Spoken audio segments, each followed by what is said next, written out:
ನಮಸ್ಕಾರ ಸ್ನೇಹಿತರೆ, ನಮ್ಮ ನಂಬಿಕೆಗೆ ಸ್ವಾಗತ ಸುಸ್ವಾಗತ. ಸ್ನೇಹಿತರೆ, ಮಾನವ ಜನ್ಮ ದೊಡ್ಡದೋ ಎನ್ನುವ ದಾಸರ ಪದದಂತೆ ಮಾನವರಾಗಿ ಹುಟ್ಟಿದ ನಾವುಗಳು ನಮ್ಮ ಬದುಕಿನುದ್ದಕ್ಕೂ ನೋವು, ನಲಿವು, ಕೋಪ, ಕ್ರೋಧ, ಮದ, ಮಾತ್ಸರ್ಯಗಳ ಸುಳಿಯಲ್ಲೇ ಬದುಕು ಸವಿಸ್ತೇವೆ. ನಾನು ನನ್ನದು ಎಂಬ ಭ್ರಮೆಯ ಸುಳಿಯಲ್ಲೇ ಅಲೆದಾಡುತ್ತಿದ್ದೇವೆ. ಅಷ್ಟಕ್ಕೂ ನಮ್ಮ ಬದುಕಿಗೆ ಎಳೆಯಾಗಿರುವ ಆ ಭ್ರಮೆಯಾದರೂ ಎಂಥದ್ದು ಅನ್ನೋದನ್ನು ಒಂದು ಕಥೆಯ ಮೂಲಕ ವಿವರಿಸ್ತೇನೆ ಇವತ್ತಿನ ಎಪಿಸೋಡ್ನಲ್ಲಿ.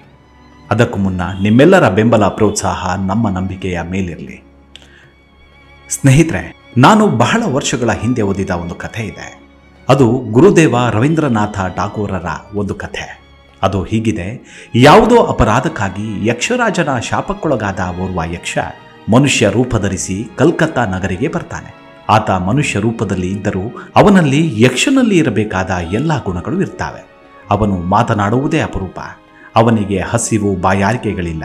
ಒಮ್ಮೊಮ್ಮೆ ಅಪರೂಪವಾದುದನ್ನು ಕಂಡಾಗ ನಗುತ್ತಿದ್ದ. ಹಾಗೆ ನಕ್ಕಾಗ ಅವನ ಬಾಯಿಯಿಂದ ಒಂದು ವಿಧದ ಮಿಂಚಿನಂತೆ ಬೆಳಕು ಮೂಡ್ತಿತ್ತು. ಅದನ್ನು ಕಂಡವರು ಸೋಜಿಗ ಪಡ್ತಿದ್ರು. ಇಂತಹ ಯಕ್ಷನು ಕಲ್ಕತ್ತಾಗೆ ಬಂದು ಶಾಪದ ಸಮಯವನ್ನು ಸುಮ್ಮನೆ ಕಳೆಯಲು ಇಷ್ಟಪಡದೆ ಕಲ್ಕತ್ತಾದ ಒಂದು ರಸ್ತೆಯ ಬದಿಯಲ್ಲಿ ಚಪ್ಪಲಿಗಳನ್ನು ರಿಪೇರಿ ಮಾಡಿ ಅತ್ಯಂತ ಕಷ್ಟದಲ್ಲಿ, ಕಡು ಬಡತನದಲ್ಲಿ ಜೀವನ ನಿರ್ವಹಿಸುತ್ತಿದ್ದ ಓರ್ವ ಮೋಚಿ ಬಳಿ ತೆರಳಿದ. ತನ್ನನ್ನು ಕೆಲಸಕ್ಕೆ ಇಟ್ಟುಕೊಳ್ಳುವಂತೆ ಬೇಡಿಕೊಳ್ತಾನೆ. ಮೋಚಿಗೆ ನಿಜಕ್ಕೂ ಪರಮಾಶ್ಚರ್ಯ. ಅವನಿಗೆ ಮಾಡಲು ತಕ್ಕಷ್ಟು ಕೆಲಸವಿಲ್ಲ, ಊಟಕ್ಕೆ ಪರದಾಟ. ಹೀಗಿರುವಾಗ ಇವನಿಗೆಲ್ಲಿಂದ ಕೆಲಸ ಕೊಡ್ತಾನೆ ಅಲ್ವಾ? ಸಂಬಳವೆಲ್ಲಿಂದ ಕೊಡಲು ಸಾಧ್ಯವಾದಿತ್ತು? ಮೋಚಿ ನಕ್ಕು ತನ್ನ ಪರಿಸ್ಥಿತಿಯನ್ನು ಅವನಿಗೆ ವಿವರಿಸಿದ. ಅದಕ್ಕೆ ಯಕ್ಷ, ತನಗೆ ಚಪ್ಪಲಿಗಳನ್ನು ತಯಾರಿಸುವ ಕಲೆ ಚೆನ್ನಾಗಿ ಗೊತ್ತಿದೆ.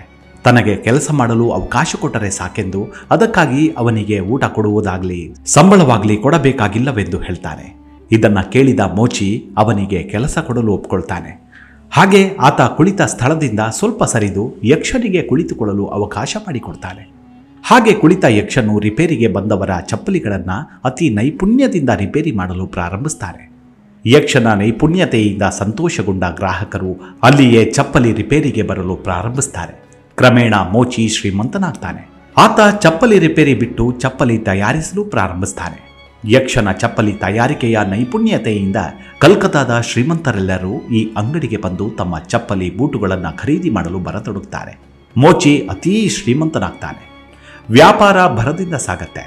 ಹೀಗಿರುವಾಗ ಒಂದು ದಿನ ಅಂಗಡಿಗೆ ಒಂದು ಸುಂದರ ಅಲಂಕೃತವಾದ ಸಾರೋಟು ಬರುತ್ತೆ. ಅದರಿಂದ ಕಲ್ಕತ್ತೆಯ ಅತಿ ಶ್ರೀಮಂತ ವರ್ತಕ ಬಂದು ಇಳಿತಾನೆ. ಆತ ಕೈಯಲ್ಲಿ ಒಂದು ಚೀಲವನ್ನು ಹಿಡಿದಿರ್ತಾನೆ. ಅಂಗಡಿಗೆ ಬಂದ ಶ್ರೀಮಂತ ತನ್ನ ಕೈಯಲ್ಲಿ ಹಿಡಿದ ಚೀಲವನ್ನು ಅಂಗಡಿಯ ಮಾಲೀಕನಿಗೆ ಕೊಟ್ಟು ಹೀಗೆ ಹೇಳ್ತಾನೆ, ನೋಡಿ, ಇದು ಅತಿ ಶ್ರೇಷ್ಠವಾದ ಚರ್ಮ. ಇದನ್ನು ನಾನು ಲಂಡನ್ನಿಂದ ತಂದಿದ್ದೇನೆ. ಏಕೆಂದರೆ ನಿಮ್ಮ ಅಂಗಡಿಯಲ್ಲಿ ತಯಾರಾಗುವ ಬೂಟುಗಳು ಅತಿ ಶ್ರೇಷ್ಠ ಮಟ್ಟದ್ದಾಗಿರುತ್ತದೆ. ನೋಡಿ, ನನ್ನ ಕಾಲಿನ ಅಳತೆಯನ್ನು ಸರಿಯಾದ ರೀತಿಯಲ್ಲಿ ತೆಗೆದುಕೊಳ್ಳಿ ಮತ್ತು ನನಗೊಂದು ಅತಿ ಸುಂದರವಾದ ಬೂಟನ್ನು ತಯಾರಿಸಿಕೊಡಿ. ಆದರೆ ಜೋಪಾನ, ಚರ್ಮ ಕತ್ತರಿಸುವಾಗ ಎಚ್ಚರ ವಹಿಸಿ. ಸ್ವಲ್ಪ ವ್ಯತ್ಯಾಸವಾದರೂ ಈ ಚರ್ಮದ ಬೆಲೆಯನ್ನು ನೀವೇ ಕೊಡಬೇಕಾಗತ್ತೆ ಎನ್ನುತ್ತಾನೆ. ಈ ಮಾತುಗಳನ್ನು ಕೇಳಿದ ಯಕ್ಷನಿಗೆ ನಗು ಬರುತ್ತೆ. ಅವನು ನಕ್ಕಾಗ ವಿಶೇಷವಾದ ಬೆಳಕು ಹೊರಹೊಮ್ಮುತ್ತೆ. ಇದನ್ನು ಕಂಡು ಅಂಗಡಿಯಲ್ಲಿರುವವರೆಲ್ಲರಿಗೂ ಆಶ್ಚರ್ಯ. ಸಾರೋಟಿನಲ್ಲಿ ಬಂದ ವರ್ತಕ ಹೊರಟು ಹೋಗ್ತಾನೆ. ಅಂಗಡಿಯ ಮಾಲೀಕ ಚರ್ಮವನ್ನು ಯಕ್ಷನಿಗೆ ಕೊಟ್ಟು, ನೋಡು, ಆ ವರ್ತಕನು ಹೇಳಿದ ಮಾತನ್ನು ಕೇಳಿದೆಯಷ್ಟೇ. ಅವನಿಗೆ ಅವನು ಮೆಚ್ಚುವಂತಹ ಬೂಟನ್ನು ತಯಾರಿಸು, ಚರ್ಮ ಕೊಯ್ಯುವಾಗ ಎಚ್ಚರ ವಹಿಸು ಎನ್ನುತ್ತಾನೆ. ಅದನ್ನು ಕೇಳಿಕೊಂಡ ಯಕ್ಷ ಅಂದೇ ರಾತ್ರಿ ಆ ಚರ್ಮದಿಂದ ಒಂದು ಜೊತೆ ಚಪ್ಪಲಿಯನ್ನು ಸಿದ್ಧ ಮಾಡಿ ಇಟ್ಟ. ಬೆಳಗ್ಗೆ ಅಂಗಡಿಗೆ ಬಂದ ಅಂಗಡಿ ಮಾಲೀಕ ಬೂಟಿನ ಬದಲು ಚಪ್ಪಲಿ ಹೊಲೆದಿಟ್ಟಿದ್ದನ್ನು ನೋಡಿ ಹೌಹಾರಿದ. ಅವನಿಗೆ ಕೋಪ ತಡೆಯಲಾಗಲಿಲ್ಲ.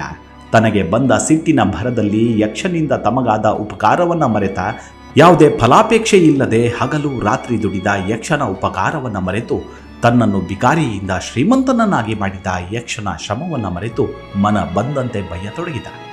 ಇದೇ ಸಮಯಕ್ಕೆ ಸರಿಯಾಗಿ ಶ್ರೀಮಂತನ ಸಾರೋಟು ಬಂತು. ಅದನ್ನು ನಡೆಸುತ್ತಿದ್ದ ಚಾಲಕ ಅಂಗಡಿಗೆ ಬಂದು, ನಿನ್ನೆ ನಮ್ಮ ಯಜಮಾನರು ಒಂದು ಜೊತೆ ಬೂಟು ಹೊಲೆಯಲು ಚರ್ಮವನ್ನು ಕೊಟ್ಟು ಹೋಗಿದ್ದಾರಲ್ಲ, ಅವರ ಮನೆಯವರು ಹೇಳಿದ್ದಾರೆ, ಬೂಟು ಬೇಡ, ಅದೇ ಚರ್ಮದಿಂದ ಒಂದು ಚಪ್ಪಲಿ ಹೊಲೆದು ಕೊಡಬೇಕಂತೆ. ಯಾಕಂದ್ರೆ ನಿನ್ನೆ ರಾತ್ರಿ ನಮ್ಮ ಯಜಮಾನರು ಮರಣ ಹೊಂದಿದ್ರು. ಅವರ ಶವಯಾತ್ರೆ ಇಂದು ಸಂಜೆ ನಡೆಯುತ್ತೆ. ಅವರು ಪ್ರೀತಿಯಿಂದ ತಂದ ಚರ್ಮದ ಚಪ್ಪಲಿಯನ್ನು ಅವರ ಕಾಲಿಗೆ ಹಾಕುತ್ತಾರಂತೆ ಎನ್ನುತ್ತಾನೆ.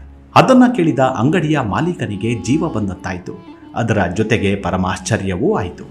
ಬಂದವನಿಗೆ ಸಿದ್ಧಪಡಿಸಿದ ಚಪ್ಪಲಿಯನ್ನು ಕೊಟ್ಟು ಕಳುಹಿಸ್ತಾನೆ. ಅಂಗಡಿಯ ಯಜಮಾನನಿಗೆ ತನ್ನ ವರ್ತನೆಯ ಬಗ್ಗೆ ತನಗೆ ವಿಷಾದವಾಗುತ್ತೆ. ಕಳೆದ 1 ವರ್ಷದಿಂದ ತನಗಾಗಿ ಹಗಲು ರಾತ್ರಿ ದುಡಿದು ತನ್ನನ್ನು 1 ವರ್ಷದಲ್ಲಿ ಈ ಸ್ಥಿತಿಗೆ ತಂದ ಕೆಲಸದವನಿಗೆ ತಾನು ಈ ರೀತಿ ಬಯ್ಯಬಾರದಿತ್ತೆಂದು ಅವನಿಗೆ ಪಶ್ಚಾತ್ತಾಪವಾಗುತ್ತೆ. ಜೊತೆಗೆ ಅವನಿಗೆ ಈ ವಿಚಾರ ತಿಳಿದಿದ್ದಾದರೂ ಹೇಗೆ? ಅಲ್ಲದೆ ಆತ ಕಳೆದ 1 ವರ್ಷದಿಂದ ಊಟ ಮಾಡುವುದಾಗಲಿ, ನೀರನ್ನು ಕುಡಿದಿದ್ದಾಗಲಿ, ನಿದ್ದೆ ಮಾಡಿದ್ದಾಗಲಿ ನೋಡಿರಲಿಲ್ಲ. ಅಂದರೆ ಮನುಷ್ಯ ಮಾತ್ರದವನು ಹೀಗಿರಲು ಸಾಧ್ಯವೇ ಇಲ್ಲ. ಇವನಾರೋ ದೈವಾಂಶ ಸಂಭೂತನೇ ಇರಬೇಕು ಎಂದು ಗ್ರಹಿಸ್ತಾನೆ. ಅದರ ಬಗ್ಗೆ ವಿವರವನ್ನು ಕೇಳ್ತಾನೆ. ತನ್ನ ವರ್ತನೆಯ ಬಗ್ಗೆ ಕ್ಷಮಾಪಣೆ ಕೇಳ್ತಾನೆ. ಅದಕ್ಕೆ ಉತ್ತರವಾಗಿ ಹಲವು ದಿನಗಳಿಂದ ಒಂದು ಮಾತನ್ನು ಆಡದೇ ಇದ್ದ ಯಕ್ಷ ತನ್ನ ವಿವರವನ್ನು ಕೊಡ್ತಾನೆ. ಹಾಗೂ ತನಗೆ ದೇವತೆಗಳು, ಯಕ್ಷ ಗಂಧರ್ವಾದಿಗಳು ಮಾಡುವ ಕೆಲಸಗಳು ಗೋಚರಿಸುವುದಾಗಿ ಹೇಳ್ತಾನೆ. ನಿನ್ನೆ ಬೂಟು ಮಾಡಿಸಲು ಚರ್ಮದೊಡನೆ ಬಂದ ಶ್ರೀಮಂತನ ಬೆನ್ನ ಹಿಂದೆ ಅವನ ಆಯುಷ್ಯದ ಕ್ಷಣಗಣನೆ ಮಾಡುತ್ತಾ ಕಾಯುತ್ತಿದ್ದ ಯಮದೂತರನ್ನು ತಾನು ನೋಡಿದೆನೆಂದು, ನಿನ್ನೆ ಅವನ ಅಂತಿಮ ದಿನವೆನ್ನುವುದನ್ನು ಅರಿಯದ ಶ್ರೀಮಂತ ತನ್ನ ಬೂಟಿಗೆ ಇರಬೇಕಾದ ಸೌಂದರ್ಯದ ಬಗ್ಗೆ ವಿವರಿಸುವ ಶ್ರೀಮಂತನ ಸ್ಥಿತಿಯ ಕಂಡು ತನಗೆ ನಗು ಬಂದಿತ್ತೆಂದು, ಅದಕ್ಕಾಗಿ ತಾನು ನಿನ್ನೆ ನಕ್ಕನೆಂದು ವಿವರಿಸ್ತಾನೆ.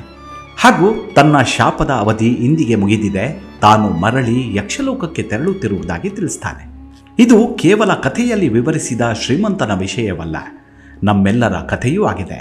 ಅಷ್ಟೇ ಅಲ್ಲ, ಈ ಭೂಮಿಯಲ್ಲಿ ಜನಿಸಿದ ಎಲ್ಲ ಜೀವರಾಶಿಯ ಕಥೆಯೂ ಇದೇ ಆಗಿದೆ. ಜಾತಸ್ಯ ಮರಣಂ ಧ್ರುವಂ ಎನ್ನುವುದನ್ನು ಓದುತ್ತೇವೆ. ಮರಣಿಸುವವರನ್ನು ನಾವು ನಿತ್ಯ ನೋಡ್ತೇವೆ. ನಾವು ಎಷ್ಟೋ ಬಾರಿ ಮರಣಿಸಿದ ನಮ್ಮ ಬಂಧುವನ್ನು, ಸ್ನೇಹಿತರನ್ನು ಸುಡಲಿಕ್ಕಾಗೋ ಮಣ್ಣು ಮಾಡಲಿಕ್ಕಾಗೋ ಸ್ಮಶಾನಕ್ಕೆ ಹೋಗ್ತೇವೆ. ಆದರೆ ನಮಗೂ ಒಂದು ದಿನ ಮರಣವಿದೆ ಎನ್ನುವುದನ್ನು ತಪ್ಪಿ ಕೂಡ ಗ್ರಹಿಸುವುದಿಲ್ಲ. ಇವೆಲ್ಲ ನಮಗೆ ಅನ್ವಯಿಸುವುದಿಲ್ಲ ಎಂಬುದು ನಮ್ಮ ಗ್ರಹಿಕೆ. ಸ್ಮಶಾನದಿಂದ ಬಂದವರೇ ನಾವು ಕಟ್ಟಿಸುತ್ತಿರುವ ಮನೆಯ ಕಟ್ಟಡವನ್ನು ನೋಡುವುದಕ್ಕೋ, ನಾವು ನಿರ್ಮಿಸುತ್ತಿರುವ ಕಾರ್ಖಾನೆಯ ಬಗ್ಗೆಯೋ ನಮ್ಮ ಗಮನ ಹರಿಸ್ತೇವೆ. ನಾವು ಸದಾ ನೆನಪಿನಲ್ಲಿ ಇರಿಸಿಕೊಳ್ಳಬೇಕಾದದ್ದು ನಮ್ಮ ಐಹಿಕ ವ್ಯವಹಾರವಲ್ಲ, ಬದಲಾಗಿ ಯಾವುದೇ ಕ್ಷಣದಲ್ಲಿ ಸಂಭವಿಸಬಹುದಾದ ಮರಣದ ಬಗ್ಗೆ. ಇದನ್ನ ಮನುಷ್ಯರಾದ ನಮಗೆ ಎಚ್ಚರಿಸಲು ಯೋಗ ವಾಸಿಷ್ಠ ಒಂದು ಮಾತನ್ನ ಹೇಳುತ್ತೆ.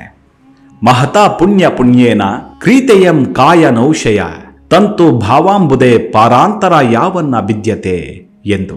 ಅಂದರೆ ನಾವು ಪೂರ್ವ ಜನ್ಮದಲ್ಲಿ ಗಳಿಸಿದ ಮಹತ್ತರವಾದ ಪುಣ್ಯವೆಂಬ ಅತಿಶಯವಾದ ಬೆಲೆಯನ್ನು ಕೊಟ್ಟು ಈ ಮನುಷ್ಯ ಜನ್ಮವೆಂಬ ನೌಕೆಯನ್ನ ಕೊಂಡುಕೊಂಡಿದ್ದೇವೆ. ಈ ನೌಕೆಯನ್ನ ಪಡೆದಿರುವ ಉದ್ದೇಶ ಈ ಸಂಸಾರ ಸಾಗರವನ್ನ ಪಾರು ಮಾಡಬೇಕೆಂದೇ ಹೊರತು ಅನ್ಯಥಾ ಅಲ್ಲ. ಆದುದರಿಂದಲೇ ಎಲೈ ಸಖನೆ, ಈ ನೌಕೆ ಒಡೆದು ಚೂರಾಗುವ ಮುನ್ನ ಈ ಭವ ಸಾಗರವನ್ನು ದಾಟಿಬಿಡು ಎಂದು. ನಮ್ಮಲ್ಲಿ ಬಹಳಷ್ಟು ಜನ ಇದನ್ನ ಓದಿರುವುದಿಲ್ಲ, ಓದಿದವರು ಇದು ತಮಗೆ ಅನ್ವಯವಾಗುವುದಿಲ್ಲ ಎಂದು ಗ್ರಹಿಸ್ತೇವೆ. ಇನ್ನಷ್ಟು ಜನ ನಾವು ಇದ್ದಲ್ಲೇ ಸುಖವಾಗಿದ್ದೇವೆ, ಇದನ್ನ ಬಿಟ್ಟು ಹೋಗುವ ಅವಶ್ಯಕತೆಯೇ ಇಲ್ಲ ಎಂಬ ನಿರ್ಧಾರಕ್ಕೆ ಬರ್ತಾರೆ. ವೃದ್ಧರಾಗಿ ದೇಹ ಜರ್ಜರಿತವಾದರೂ ಕೂಡ ಹೊಸ ಮನೆ ಕಟ್ಟುವ, ಹೊಸ ಆಸ್ತಿ ಕೊಳ್ಳುವ, ವ್ಯವಹಾರ ವೃದ್ಧಿಸುವ, ಇನ್ನೂ ಉನ್ನತ ಹುದ್ದೆಯನ್ನು ಅಲಂಕರಿಸುವ ಕಾರ್ಯದಲ್ಲಿ ತೊಡಗುತ್ತೇವೆ. ಮರಣ ಯಾವುದೇ ಕ್ಷಣದಲ್ಲಿ ಸಂಭವಿಸಬಹುದು ಎಂಬುದನ್ನು ಮಾತ್ರ ನೆನೆಯೋದೇ ಇಲ್ಲ. ಇಂದಿಗೂ ಈ ಕಥೆಯನ್ನು ಕೇಳಿದ ನಂತರವೂ ಕೂಡ ಆ ಕೊನೆ ಯಾತ್ರೆಯ ಬಗ್ಗೆ ನಮ್ಮಲ್ಲೇ ಗೊಂದಲ ಹಾಗೂ ಉಡಾಫೆ. ನಾನು ಇದ್ದೇ ಇರುತ್ತೇನೆ ಎನ್ನುವ ಅಹಂ, ಅದಕ್ಕೆ ಹೇಳುವುದು ಈ ದೇಹ ಮಣ್ಣಾದರೂ ನಾನು ಅಚಿಂತ್ಯ ಎಂದು. ಅದಕ್ಕಾಗಿ ಈ ಜನ್ಮದಲ್ಲಿ ನಾನು ನನ್ನದೆಂಬುದನ್ನು ಬಿಟ್ಟು ನಮ್ಮವರೊಡನೆ ನೆಮ್ಮದಿಯಾಗಿ ಇದ್ದುದರಲ್ಲೇ ಸಂತೋಷವಾಗಿ ಬದುಕುವುದೇ ಜೀವನ ಹಾಗೂ ಮನುಷ್ಯತ್ವ. ಇನ್ನಾದರೂ ಸಾಧ್ಯವಾದಷ್ಟು ಬದಲಾಗೋಣ.